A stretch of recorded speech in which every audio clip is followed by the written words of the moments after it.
Hi guys. Hi everyone, you're welcome back to our YouTube channel. Yep. My name is Pastor Tiki the Teaser. And I'm Faith Teaser, and we are the Teasers. Yep, we're the Teasers. So we're continuing from part 1. Yes, this is part 2 of our 30th anniversary special shoot. Sorry, I did not express it.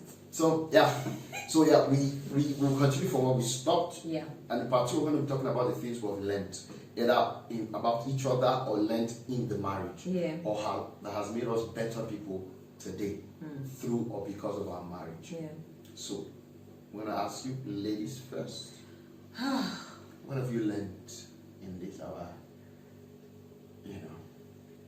This, what's this? In our union. All right. So far.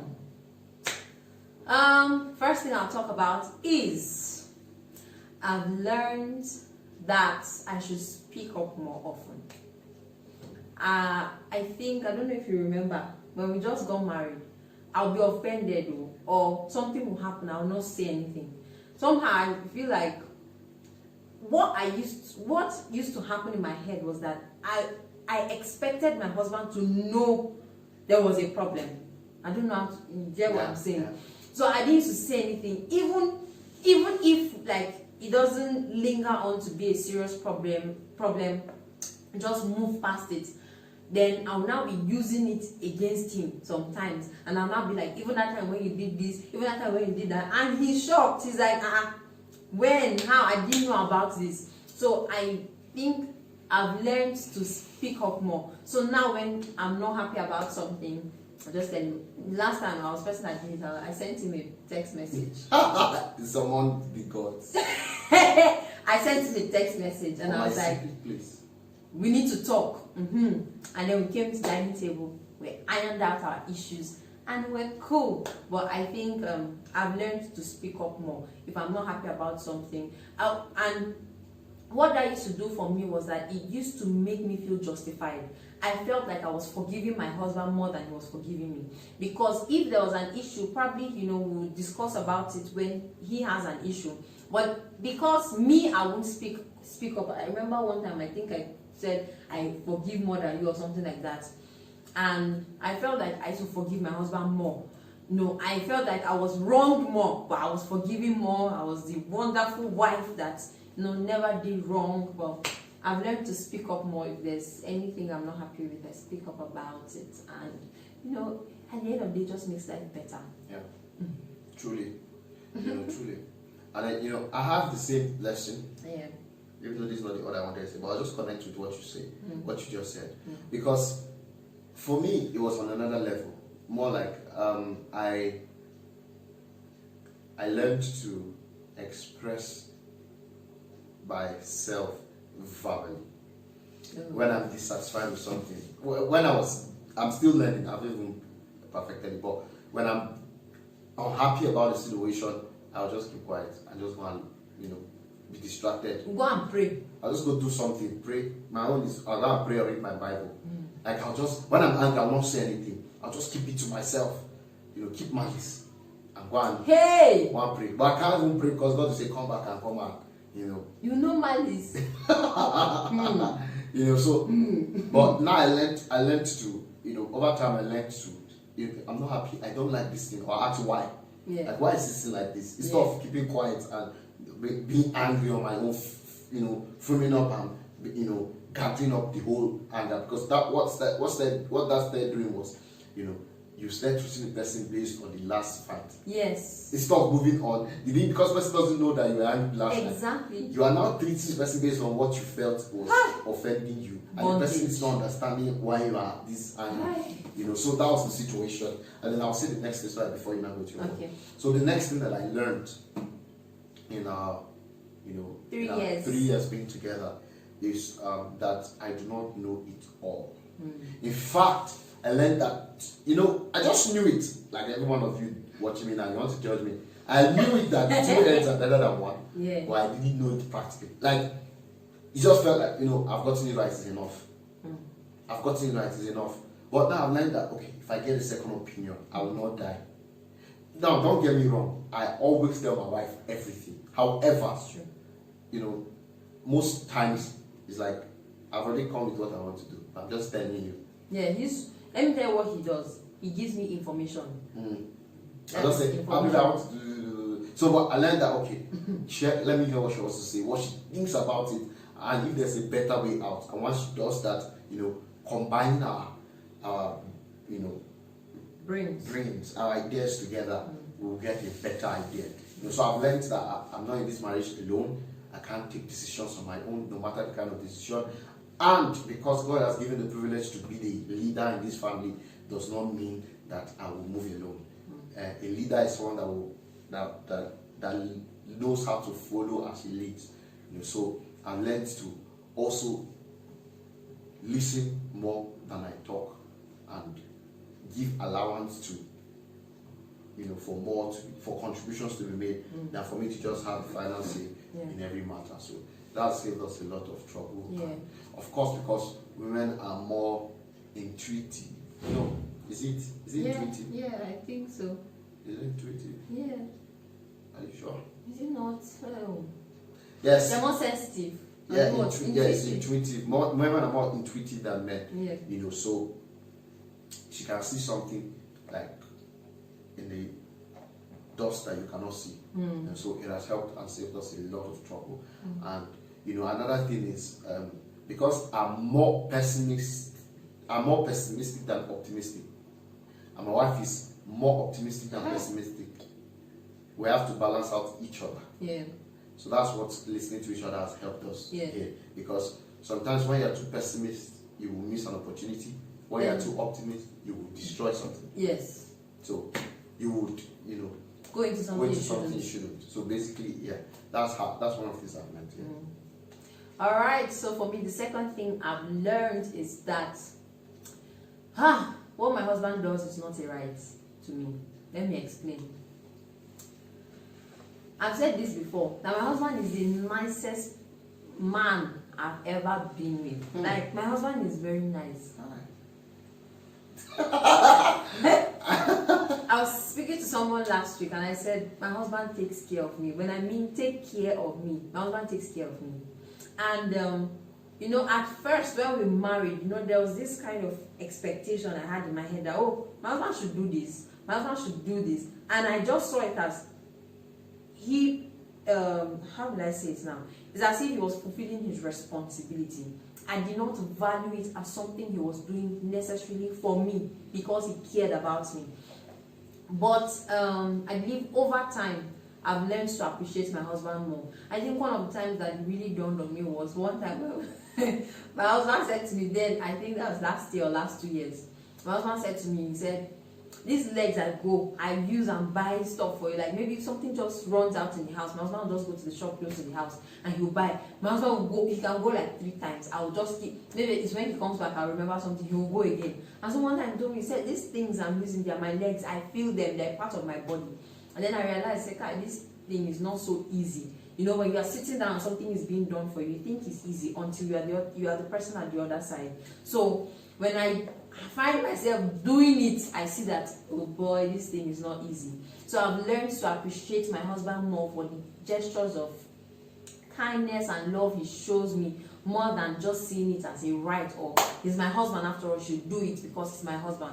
No, I appreciate it that he's doing it because he loves me and he cares about me, and he's just an amazing person. He's a very kind person. He has a kind heart. This one that you're touching me, if I touch you here, God, no. So basically, it's your own. Yeah. I've learned that all my things are his own. Yeah. Just like all my money is your own. But basically, that's and then, okay. Adding to what she has said, I've also learned the same thing. Because it's not that I'm copying her. I know that she's saying the same thing I'm saying. I set the pace. Wow.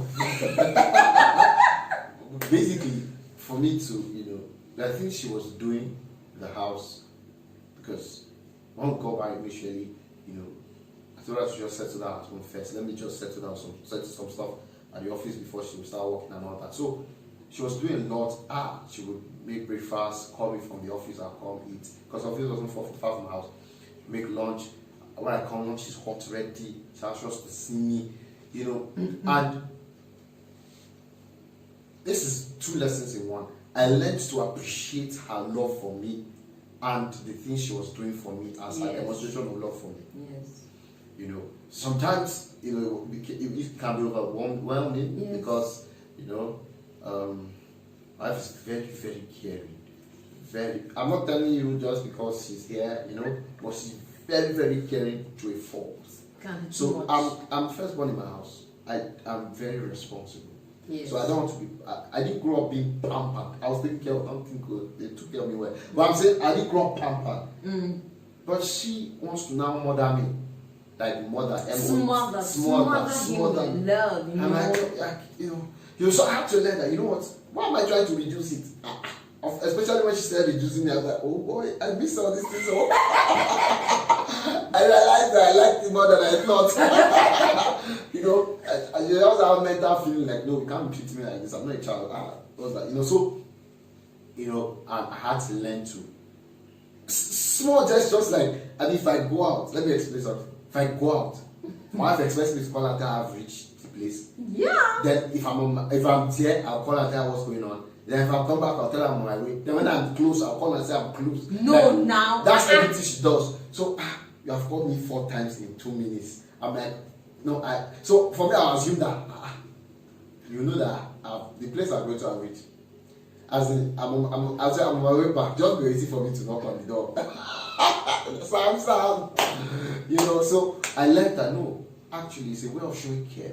You need to be accountable. You call the person. Tell the person, because the person cares about you, so they are thinking about you, I hope you arrive safely. This one that you are taking up to call. You know, I said, and I say, oh, it's true. You know, for me, I'm grew up in a military home. When you just reach, you just send text back that everything's alright. Like when I gave birth, my mother sent message to people.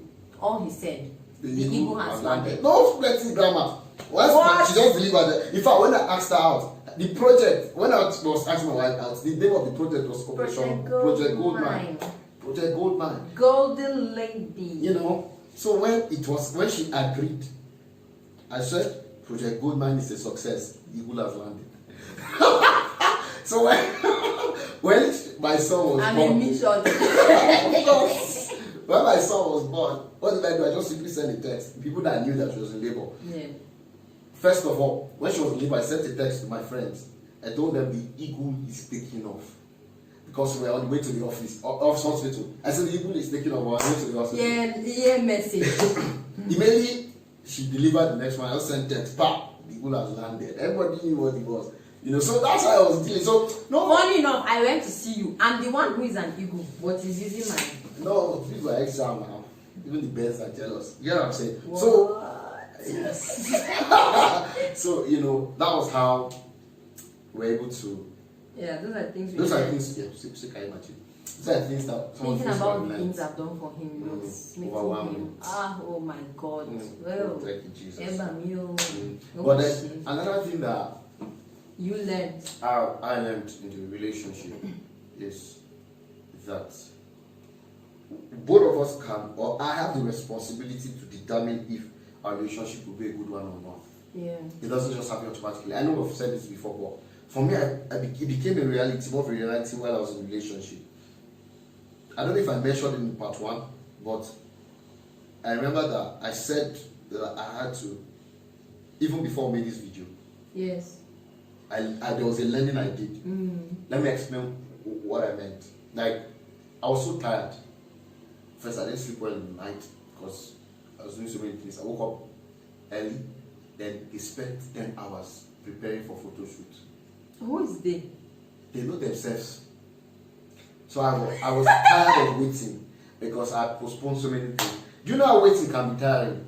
Yes. I had waited, I was tired, frustrated.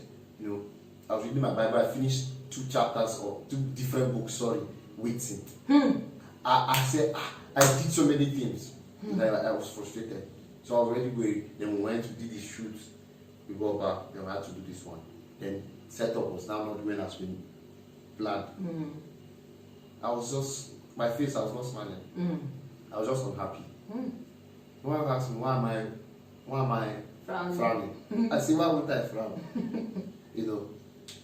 But then I said to myself, no, I didn't say to myself. The Spirit of God said to me, you have the choice to be happy or not. So I now remember that it's true. Most of the time, when we're having arguments, the Holy Spirit will tell me, you have the choice to extend this argument or end it now. Yeah. And extending it means fighting longer. Ending it now means being happy the next minute. Yes. So I will determine how happy I want to be. You know, so I just had to shake up. I went to wash my face. You know, thought about my wife. Thought about the things that I've done for her, like last night. The things I did for her, all the things, you know, surprises. How? I'm joking. I'm joking. But I just thought about how amazing my wife is. Surprise. Don't worry, after this, we've shot this one off. This so basically, me, Mr. Romantic, so basically, you know, those are things, and you know, those are some things I've learned and started a relationship. My final, yeah. is not all I've learned, but every day is an opportunity to choose to commit, to choose to love, to choose to value the other person, to choose to cherish every moment. And this is why there's something my husband used to say. He says, I'm listening now. There was a day my husband said, oh, my wife is not the most beautiful woman I've seen. And my mom was like, what? All those lines you were telling me, oh. And this is why. That's the truth. It's a fact. There are people that are more beautiful. There are people that, you know, have some things you wish are in your own partner. And because they are not in your own partner, you feel like, oh, you're drawn to that other person. But every day you must make a decision to choose. You must make a decision to commit to that person, to love the person. Because, you know, I don't know, this 80-20 rule, 90-10 rule, where they say, okay, this person has 80%, this person has 90%. But then that small one, that little one that is not there, if you don't guard your heart will stray to where there's just that 10%, forgetting that it's only 10% you can find and not find the 90. Meanwhile, you have a 90 right beside you, but you are neglecting it for the 10 that is outside. So you must make a decision every day to love the person. It is a choice daily. I wake up in the morning, I say, I choose to love my husband. I wake up every morning, I say, I choose to commit to my husband. I choose to commit to our relationship, to commit to our family. I choose to be happy. It's something that you must decide to do every time. Even if it's not every day, you must do it every week, every month, every year. You decide this time, I'm going to be happy. I'm going to enjoy myself. It's just like how, you know, you are getting set to go somewhere and you are saying, hey, I will prepare them. You are making a decision, even if, you know something, even if you are not the best dressed, but because you have it in your mind, you will feel as if I'm wounding people here. So there's something that your mind is able to do, but you must feed your mind. So I feed my mind constantly with the fact that I preach. I feed my mind constantly that my husband is enough for me. He was God's perfect fit for me. God saw it fit that he should be my husband. Nice! Whoa! Well, enter service now, so I said, let me just give you morale, pastor. Well, that can be a drama king. But anyway, God saw it fit for both of us to go through the journey of life together, and so I must not neglect everything that he has for the thing that seemingly seems lacking. So I value everything that my husband is able to put out, is able to be, the kind of person he is, and I make up my mind every time that this man is enough for me. This man is a man. Most times I remember the day we were making our vows in the church, and how we said, I give up. All others, exactly. So every other, it's just like this song we sing in adoration to God. Let every other God fade away. Let every other name fade away. Every other thing does not matter. As far as I have him, I'm satisfied. I'm happy. So that's one thing I've learned, because if you do not feed your mind will stray. That's why you find people, they'll call it emotional cheating, where you are loving somebody outside and forgetting the one that you have inside. So, it just make up my mind to be there. And one of the things that has helped that is because at the end of the day, people even all know us together. So somehow, it's as if there's no escaping it. So that has also helped our minds to be conditioned that this is my happy place. And so I choose to make that place my happy place every time. So basically, that's what I've learned in this.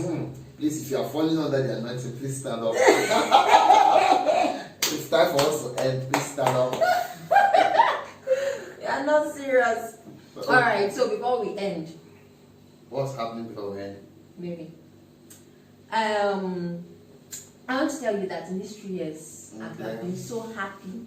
I've been so proud to be your wife. I've had people that have openly and informally said, I wish I was like you. I wish I was you. Because of how amazing you are.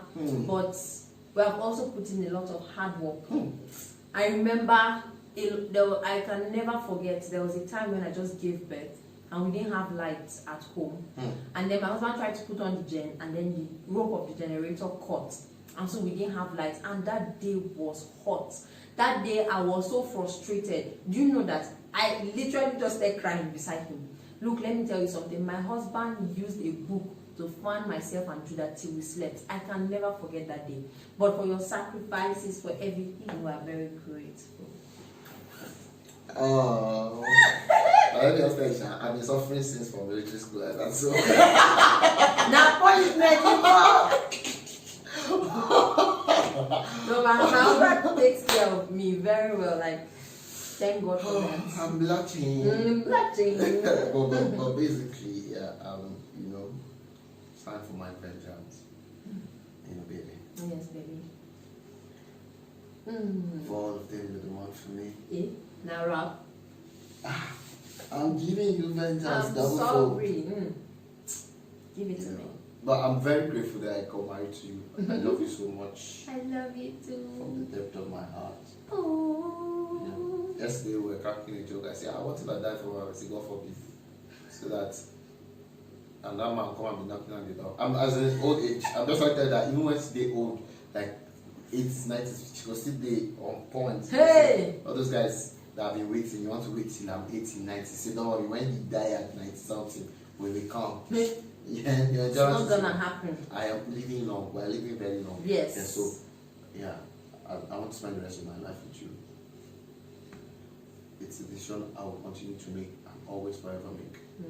I'm proud that I'm your husband. I'm proud to be the husband to Faith. Yes, because you are a dream to a lot of people. They have told me, not mistakenly, very well. Oh, I remember. Yeah, but man, a lot of admirers have even told me that they admire my wife. Old people though.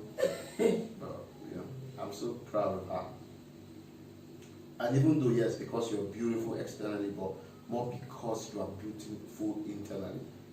Like what we see outside is just, I love you. For caring for me, for taking care of me, for helping me, for being the helpmate that was fit to make my meat sweet. I don't know, it's just right. Yes. But basically, I love you, baby. I love you too. I love you so much. I will continue to be together, doing great things together, changing the world, yes. and spreading the gospel of Christ to all yes. the world together. Yes, doing big things for Jesus. All right. Glory. Yeah, I'm proud of you. Proud of you too. Love you. But we are start able to go. Yes, you can start wiping away the tears because I know that was quite an emotional. Well, continue what we're doing. Yes. It's not what you're thinking. It's to arrange the house. Bye. Alright, you guys. Thank you guys so much for staying and for watching this video. Please ensure to subscribe, to like, to share with your friends, your families, your neighbors, your enemies, your babes, your booze, everybody. And can send us a comment of Happy anniversary! It's our anniversary! Yeah. Not just comments, you can send gifts too. Yes, we receive gifts. We know how to receive. My God. Let's not that day that give for the shall receive what giving in the family. Yeah, we shall not receive. We shall not receive.